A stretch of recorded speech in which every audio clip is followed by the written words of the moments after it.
उनके पैर अचानक हवा में उड़ने लगे।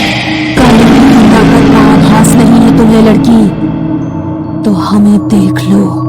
हम वही औरतें जो गांव से गायब हो गई और कालिंदी के श्राप का शिकार बन गई। तुम कुछ शांत नहीं कर पाओगी, बल्कि मारी जाओगी। मैं यहाँ मरने नहीं आई हूँ, मुझे जाने दो। मैं आप लोगों को तकलीफ नहीं पहुँचाना चाहती। लेकिन आत्माओं ने उसकी बात नहीं सुनी। उसमें से एक ने उसके बाल पकड़ लिए और दूसरी ने उसकी बाहें जकड़ ली। मुझे छोड़ दो, तुम मुझे रोक नहीं सकती। सावित्री ने अपने हाथ पर बंधे मंत्रित धागे को देखा। उसने धागे को जोर से पकड़कर आत्माओं की ओर दिखाया। ये मंत्रित धागा है, तुम मुझे चोट नहीं पहुंचा सकती। धागे की ऊर्जा ने आत्माओं को पीछे हटने पर मजबूर कर दिया। उनकी आंखों ने पूरे जंगल को हिला दिया।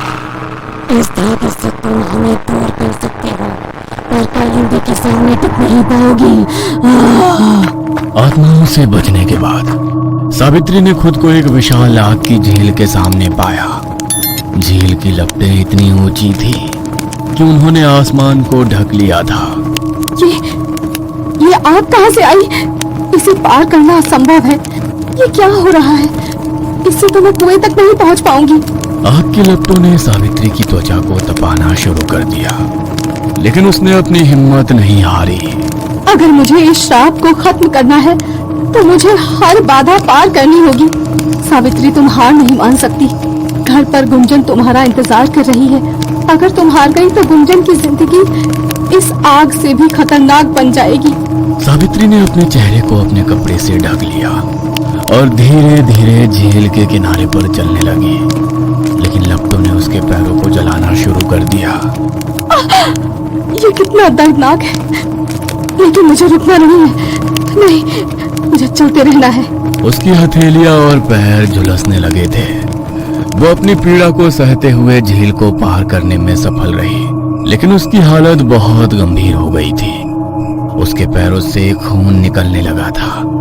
आग की झील पार करने के बाद उसने एक और डरावना दृश्य देखा। उसके सामने लाशों का ढेर पड़ा हुआ था। इतनी सारी लाशें! लगता है ये कुएं की रखवाली कर रही है। इतना डरावना दृश्य मैंने अपने जीवन में कभी नहीं देखा। तभी पीछे से एक अनजान आवाज आई। सावित्री बेटा, सावित्री बेटा, मेरा इंतजार नहीं करेगी? पीछे देखो बेटा सावित्री। ये आवाज तो गुरुदेव की है। सावित्री ने तुरंत पीछे मुड़कर देखा और वो जोर से चिल्ला उठी। उसके सामने एक खून से लथपथ लाश कंकाल हाथ में लिए खड़ी थी। लाशों ने अचानक हिलना शुरू कर दिया। उसमें से एक ने अपनी गर्दन घुमाई और सीधे सावित्री को देखा। तुम भी हमारे जैसी बन जाओगी। आओ हमारे पास, हम तुम्हें शांत कर देंगे। सावित्री ने डरते हुए पीछे हटने की कोशिश की, लेकिन एक लाश ने उसका पैर पकड़ लिया। बचाओ, कोई बचाओ मुझे।